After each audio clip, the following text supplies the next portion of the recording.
Time now for Media Watch. James Creedon's with us. I'm pleased to say Angela Merkel's in Greece. First visit in ages, 5 years, right. I believe.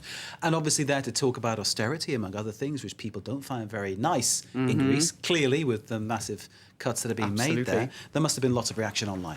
That's right, there was, Mark. And in particular, if we're to talk about the buzz online, what people are picking up on, the jacket. The jacket. She was wearing an olive green jacket, right? Now, is there a significance in this? Well, you see the photo on the left, right? That is her after the Germany-Greece football match in Euro 2012, right? It's the same jacket. It's the same jacket. And I'll show you here. Look, do you see there's a little visual of her jumping up and down because Germany won that match, actually, which was watched by everybody because, of course, there's such big economic interests at the moment, money flowing from Germany into Greece, and the Germans unhappy about it, the Greeks unhappy about German conditions. She's allowed to celebrate Germany winning, though, isn't she?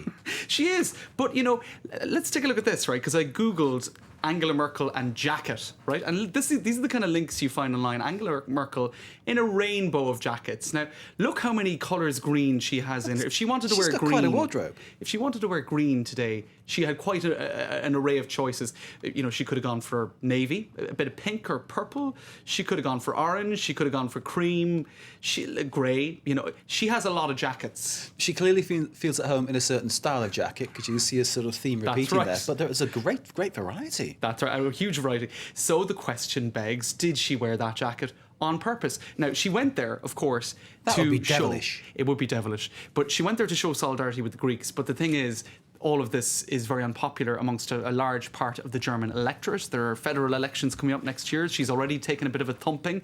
So maybe this is a way of sending a subliminal message via the tabloid media in Germany of, oh, I'm with you. You know, I'm still Germany 1, Greece 0. I'm wearing my lucky jacket for the big game.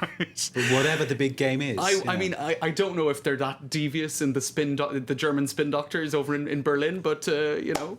And I think this guy, actually, there's a photo of one demonstrator in Greece, because there were lots of demonstrations and some, you know, even flags burning and stuff. It got messy.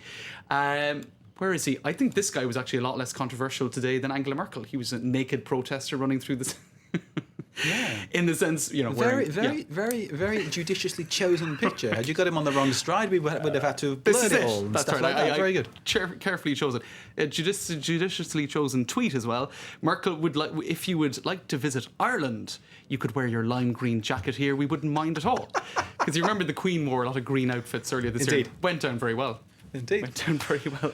Now, others pointing out, of course, that police in random detentions of protesters. So some saying heavy-handed tactics by the police in Greece as well today. So look, it's not all fun and games. It was also a lot of tension in the streets of Athens. Tear gas, water cannon, lots of angry people on the streets too. It's worth saying that whilst we're picking up on something fairly light, big, serious things being discussed in Greece, and obviously serious reaction on the streets.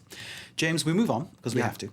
Facebook, frequently under the spotlight of privacy concerns. What's the latest you've unearthed? All right, Facebook partners with retailers. They want to test a want button.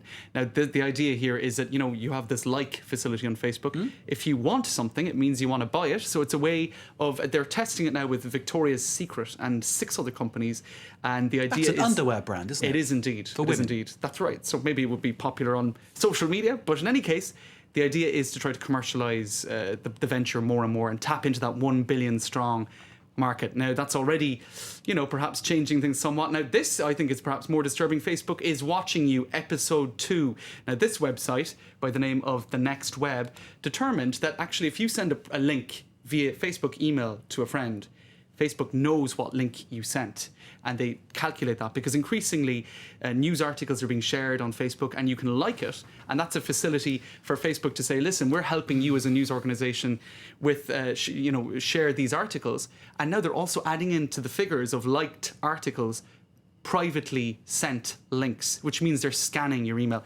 This is exactly what they're saying in this article. Facebook confirms, because this website asks them for confirmation, it is scanning your private messages for links to increase like counters. So look, it's again another example. We're not surprised that they're prying into our lives, because I think that's kind of something we've accepted. We've accepted at this point, right? Why are they doing it? It's because they feel they can maybe get some leads to make money for advertising. I'd say so. I think it means, like, let's say you have a New York Times article that's shared online. It's been liked 500 times, but sent privately another 20 times. They can tell New York Times, your article was read 525 times thanks to us. So cough up a bit of money. I think that's the idea. Okay, don't cough it up just yet.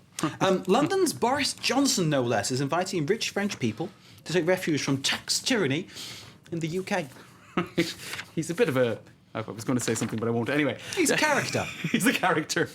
So I said he's like, it stirs it up. In any case, what did he say? He said that Hollande was the biggest tyrant since the French Revolution.